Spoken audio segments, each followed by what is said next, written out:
How do you see the connection between how the Celtics were practicing God's presence and how that was manifested, say, in the Old Testament, where you see where his people would build an altar? Great question. So the first time that we see places of prayer in the Old Testament is the places of the altar, and they were places of intimacy. A lot of the names of God come from stories that were based on his altar, a place of his presence where there was worship, there was communion with him. But then we get to Exodus 20, and in the middle of the cloud where Mount Sinai is covered with the glory, when Moses gets up in the mountain, the first thing that God says is not the Ten Commandments. It's the first thing he says is, when you build an altar, make it an altar of uncut stone. And he's like, I'm going to come there, I'm going to put my name there, and I will bless you. So this whole idea of God meeting people at the altar, whether it's symbolic altar or an actual place that's just raw and real and authentic, that's originated from God. And then later in Exodus 29, God starts a rhythm of prayer. He's like, I want you to do morning and evening sacrifice twice a day, like that. And so even today, the Jews still pray. Now it's 3 times a day, and they call it the Amida prayers. And so all that comes from Jewish culture. And in the church, over the years, you can read first century church documents like the Didache, and they'll talk about training people, new believers, to pray and say the Lord's Prayer 3 times a day. Like we think of that as Roman Catholic, but that's first church practice. And it all goes back to this idea they had these rhythms and they had these moments of connection because God said his presence would meet them in those places. Rebecca Friedlander joining us today here on the Meeting House on Faith Radio, the author of the book Altar of Uncut Stones, Cultivating Places of God's Presence, a biblical study of altars and first church practices. This is the Meeting House. It's the Christian Product Expo, summer 2025 in Duluth, Georgia.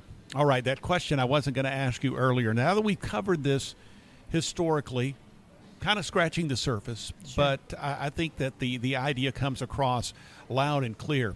Talk about the rhythm of prayer, the altar of uncut stones. People set aside time to come before God in their daily, as we might say, routine. Sometimes routine can be kind of a negative word, but in this sense, having a routine of prayer. And you gave some incredible examples. All right, so in this day, in this age of the church, where there's so many ways to spend our time, where we have so many impulses, we have all of our ways of doing things, is there a way for Bible-believing Christians to incorporate this whole concept of a rhythm of prayer, and how do we do that? Yeah, absolutely. Great question.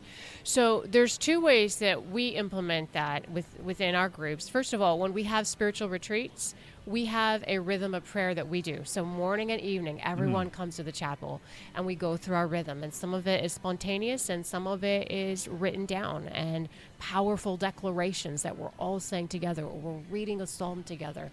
And so there's ways that we can kind of stand on the shoulders, of the early Celtic saints within community.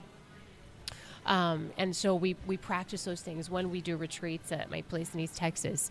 And that's just fun. It just feels ancient, and you bond as a community really well when you do that. I understand why those saints wanted to practice these things.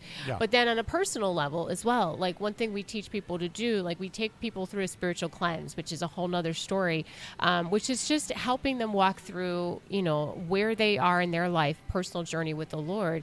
And then we help craft them a personal rhythm of prayer.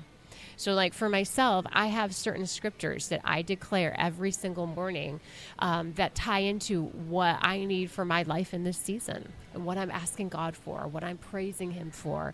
And so you can create your own rhythm. And many people already have their own devotional time and their own, So our goal is just to give you a few more tools that are creative and life-giving.